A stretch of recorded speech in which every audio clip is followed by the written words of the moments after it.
भगवान शिव को मनाने के लिए श्रावण मास में व्यक्ति को विशेषतः प्रयास करने चाहिए। श्रावण मास में शिव को मनाने से एक और सबसे बड़ा लाभ होता है, जो भी शिव जी को मनाने का प्रयास करते हैं, कुछ चीज़ों का अतिशीघ्र मनुष्य को, कई संकट ऐसे हैं जिनसे वो मुक्त हो सकता है।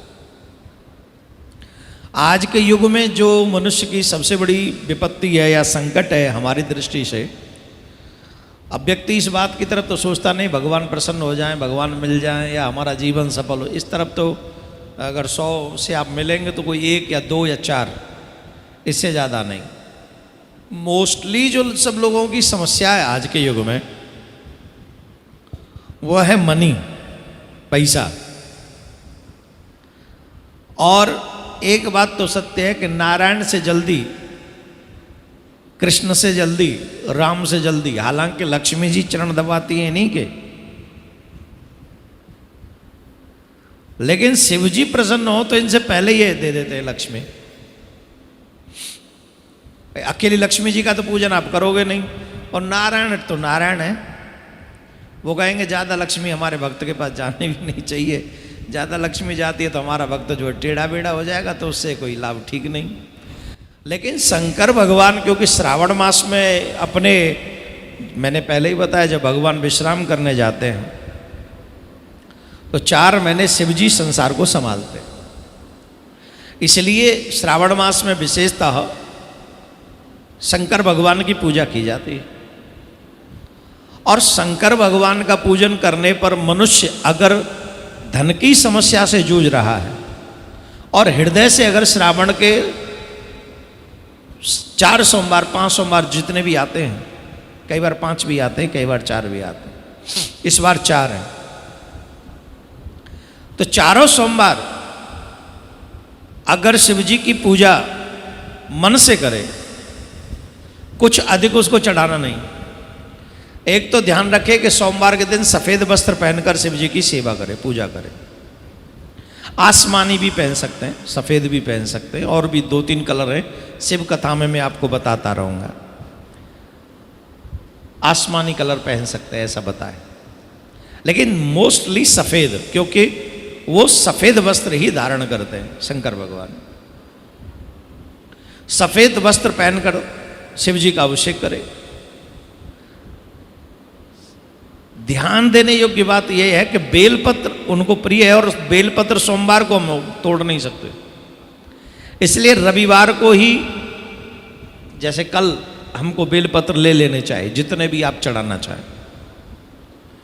बेलपत्र लेकर रविवार को शाम को, दोपहर को, वो सुबह चढ़ाए जा सकते हैं सोमवार में।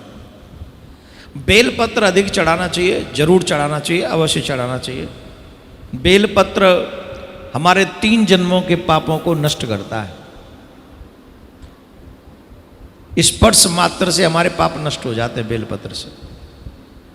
अच्छा, ये 3 पत्तों वाला बेलपत्र है, राइट? इसको कहते हैं बेलपत्र, 3 है इसमें। और शंकर भगवान त्रिनेत्रधारी है।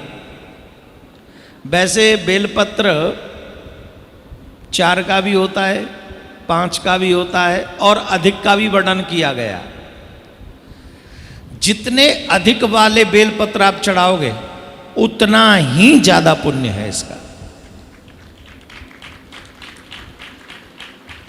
अभी तो हमें 3 वाले ही मिल रहे हैं, तो 3 वाले ही चढ़ा रहे हैं, लेकिन जितने अधिक वाले मिल जाएं उतने चढ़ा दो, उतना ही ज्यादा पुण्य है।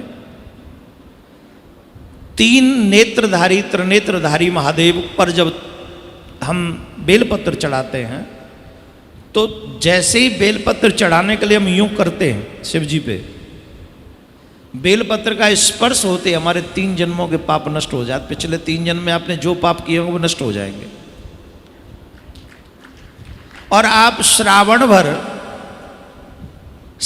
भर अगर हम और आप, जैसे आज भगवान की कृपा से अभी तक तो कोई ब्रेक लगी नहीं, आज 16वां दिन है, 16 दिन से अगर हम बेलपत्र चढ़ा रहे हैं तो 3-3 दिन लगाना, 3-3 जन्म, कितने जन्म निकल गए होंगे? कितने? 40 गए। 48 जन्म के पाप नष्ट हो गए हमारे। अब तो जो हम अभी फिलहाल में कर रहे हैं वही चल रहे होंगे। और हम ये 41 दिन करेंगे तो 41 दिन का 3 गुना करो, 123।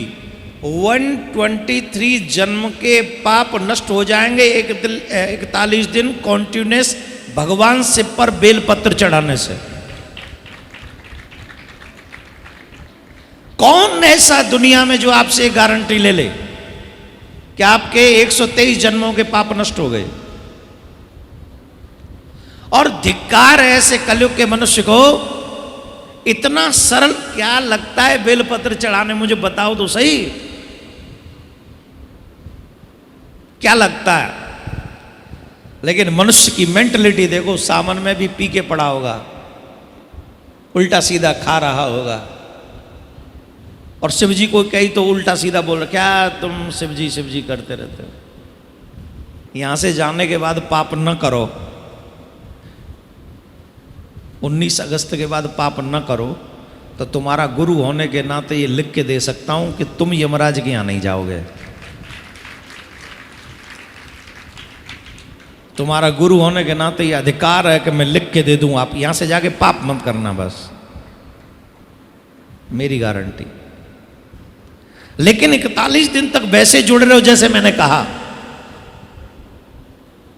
हम और आप इन महत्वों को जान नहीं पाते हैं, ना समझी में अपना कीमती समय गंवाते हैं।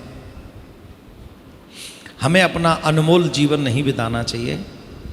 जितना भी ज़्यादा प्रयास हो सके मनुष्य ही कर सकता है, कोई और नहीं कर सकता।